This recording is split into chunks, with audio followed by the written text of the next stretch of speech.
ভয়াবহ সড়ক দুর্ঘটনায় মৃত্যু হলো দুজনে। জানা যাচ্ছে তারা দুজন সম্পর্কে বাবা ও ছেলে।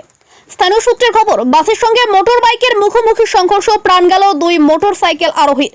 আজ শুক্রবার সন্ধ্যা আনুমানিক 6টা নাগাদ জামালপুর থানার অন্তর্গত আজাপুর কোল্ড স্টোরের সামনে ঘটে ভয়াবহ সড়ক দুর্ঘটনা। মৃত্যু হয় দুজনের। জানা যাচ্ছে সম্পর্কে তারা বাবা ও ছেলে। বাবা ইসমাইল মন্ডল, আনুমানিক বয়স 45 বছর, ছেলে আরশাদ মন্ডল, বয়স 20 বছর। জানা যাচ্ছে মৃত ব্যক্তিদের বাড়ি মেমারি থানার অন্তর্গত মোহনপুর এলাকায়। জানা যায় মোটর সাইকেলটি মেমারির দিক থেকে জামালপুরের দিকে যাচ্ছিল, উল্টো দিক থেকে জামালপুর থেকে মেমারির দিকে যাচ্ছিল একটি বাস। তাদের মধ্যে মুখোমুখি সংঘর্ষ হয়। ঘটনাস্থলে মৃত্যু হয় দুজনের। খবর পেয়ে ছুটে আসে জামালপুর থানার অন্তর্গত আজাপুর পুলিশ ফাঁড়ির পুলিশ। মৃতদেহ উদ্ধার করে নিয়ে যাওয়া হয়। ঘটনাকে কেন্দ্র করে ব্যাপক চাঞ্চল্য ছড়িয়েছে এলাকায়। Bureau report, SN Bangla.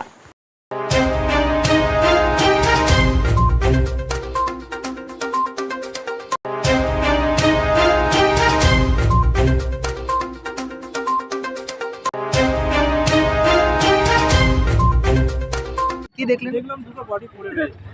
আচ্ছা, কিভাবে হলো? কিভাবে হয়েছে বলতে আমরা তো আসার পর যেটুকু শুনলাম যে আপনার ওই বাসের সঙ্গে নাকি হয়েছে। আচ্ছা, বাইক চালিয়ে যাচ্ছিল? বাইক কোন দিক থেকে কোন দিকে যাচ্ছিল? জামালপুর থেকে বাসটা এসেছে বলছে, তো আপনার বাইকটা যাচ্ছিল আপনার মেমারি থেকে জামালপুর উদ্দেশ্যে। আচ্ছা, দুজনেই কি মারা গেছেন? দুজনে তো মারা গেছে। আচ্ছা, কিরকম বয়স হতে পারে আনুমানিক? আপনার যে চালাচ্ছিল চালকের বয়স আপনার ওই 30-35-এর মধ্যে, পেছনে যে বসেছিল ওই আপনার 40-45। কোনো এখনো নাম পরিচয় জানা যায়নি। নাম পরিচয় এখনো সেরকম পাওয়া যায়নি। কিভাবে হলো কিছু বোঝা যাচ্ছে? না, কিছু বোঝা যাচ্ছে না। আচ্ছা, স্পটেই মারা গেছেন? বডি মারা গেছে। পুলিশ এসেছিল? হ্যাঁ, প্রশাসন এসেছিল। নিয়ে গেছে, তাই তো? হ্যাঁ, প্রশাসন এসেছিল। আচ্ছা, এটা কোন জায়গা? এটা আজাপুর আজাব। মহামায়া